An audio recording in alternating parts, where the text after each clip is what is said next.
Okay, here we go. We're back and we're going to do the rest of the slideshow. So this is the unit known as Plotting with Tools, Story Arcs, Timelines, Lists, and Mentor Texts. So this link right here is the previous video that explains the 5 basic story arcs. Honestly, if you learn nothing else in 7th grade English, please learn about this concept of story arcs. I really do honestly wish I had known this sooner. The fact that somebody was smart enough to kind of boil down most stories to these 5 basic concepts is really quite amazing. It doesn't mean that because they can be boiled down to these 5 basic story arc concepts that we're not interested in stories. Like, even when we know how it ends, we still watch, we still read, we still listen, because it's inviting to us as like witnesses of these stories. So simply because they're boiled down in this way doesn't necessarily mean that they're not interesting to us. Now, fiction writers plan by plotting the arc of the story, and specifically by aiming to intensify the problem. They do this by using what they know about plotting and then choosing from a variety of tools to help them plan. This one doesn't have a typo, but I apologize in advance for my typos because they are coming up. Sorry, I think I was rushing a little. I apologize. So the one that is the most significant, I would say, well, let's talk about choices. Authors always know that the trouble will grow, the trouble in the story, and the characters will make choices, some of which probably won't work out. So either the author themselves are making choices that ultimately they cut out of the story, or the character is making choices that ultimately won't equate to success. And that's okay too, because that happens in life all the time. And we are writing realistic fiction after all, right? And authors also know that somehow there will be something that makes a difference. And we know that just as the story arc climbs and then changes, things will happen and will result in change. So this can happen during the story writing process and within the context of the story itself. One thing I forgot to mention is that we often think that authors who are writers, right? Writers are authors. They have this ability to just like arrive at their story, and there weren't these twists and turns and mistakes, but there very much were. There's a lot of trial and error that happened. You're going to conference with a partner. In the book, they want you to conference about a different story, but I want you to conference about a story you're invested in, which is your story idea. So you're going to get with a partner. If you're in school, you're going to do this outside during a mask break.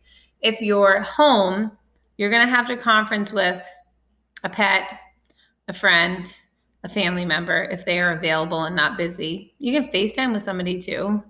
And you're going to ask yourself, you can do it via text message if that's easier, or whatever DM you use, right? In whatever app.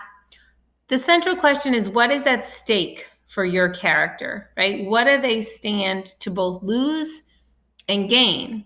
In fictional stories, characters must struggle with something deep, something big in order to change and grow, right? There's no progression for our character, just as there's no progression for us unless we endure some kind of a struggle. Sometimes those struggles are self-imposed, like running a marathon.